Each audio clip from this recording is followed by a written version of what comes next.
নাৰ্জী ফুল, আমলখি, শিলিখা, পিঁয়াজৰ ৰঙেৰে কাপোৰ প্ৰস্তুত।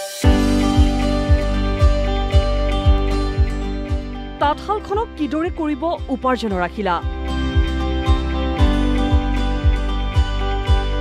কেনেকৈ হ'ব স্বনিৰ্ভৰশীল?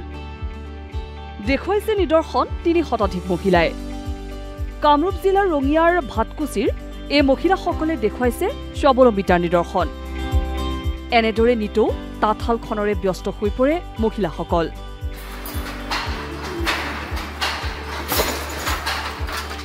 নাৰ্জী ফুল, আমলখি, শিলিখা, ডালিম, পিঁয়াজ, হালধি, চাহপাতৰ প্ৰাকৃতিক ৰঙেৰে ডাই কৰা সূতাৰে প্ৰস্তুত কৰা বস্ত্ৰই বিশেষ সমাদৰ লাভ কৰিবলৈ সক্ষম হৈছে গ্ৰাহকৰ মাজত।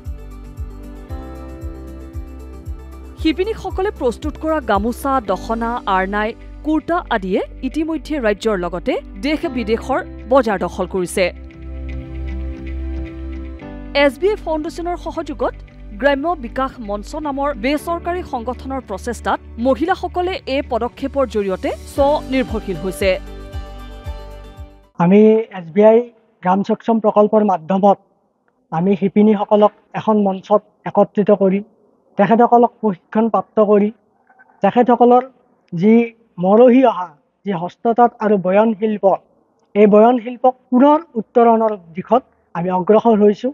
আৰু এই দিশত আমাৰ শিপিনীসকলে সম্পূৰ্ণৰূপে উৎসাহ উদ্দীপনাৰে তেখেতসকলে দিনে নিশাই এই কামত নিয়োজিত হৈ তেখেতসকলে তেওঁলোকৰ যি উপাৰ্জন, সেই উপাৰ্জন পাবলৈ সক্ষম হৈছে।